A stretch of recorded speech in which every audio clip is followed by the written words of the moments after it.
Raise your hands if you know someone that's been addicted to something at some point in their life. Right? So we're all impacted by addiction. Would you guys agree that anybody that was in an addiction has what's called victim mentality? They blame and complain, and they see everyone else as the problem, and they had nothing to do with why their life sucks. Can you raise your hand? Right? Now that's me my whole life, and I still sometimes revert to that programming. I still sometimes go back there.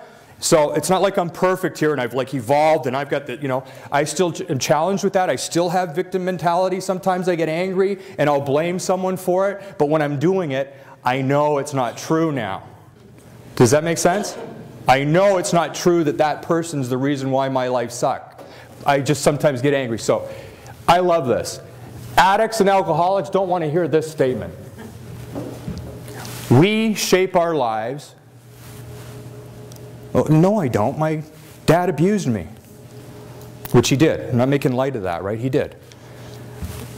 And we shape ourselves. No, I don't shape myself. I'm an addict. I was born with the gene. This is the way I used to think. The choices we make are ultimately our own responsibility. Oh no, it wasn't my responsibility. My mom made me do it. My boyfriend made me do it. My girlfriend made me do it. That's the way I used to think. It's called victim mentality. I want you to think about one person that you know in your life that's addicted to something right now. Active addiction. Whatever the addiction is. It could be the internet. It could be anything. It could be anything. You could be addicted to picking your nose for all I know. Like when you're doing something. I know I got a friend of mine who's recovered from drug addictions, and now he's dealing with his addiction. He bites his nails to the point that they bleed. He bites them right off. And then he throws them in a hot toaster and burns the blood dry. And he's like 5 years or 6 years sober off of drugs, and he's a pillar in one of the 12-step fellowships. So could biting your nails be an addiction, is my point, for some people. I really mean it. When I said you could be picking your nose, maybe it can. So here's the question. First of all, again, let's get back to it.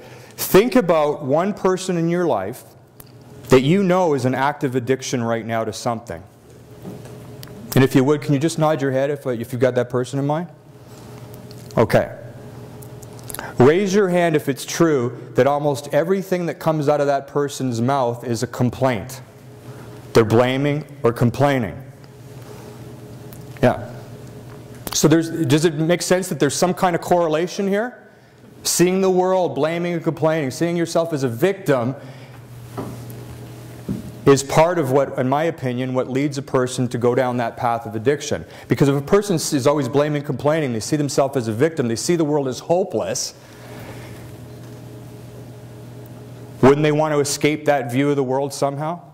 Wouldn't they want to escape that pain that they feel seeing the world that way somehow?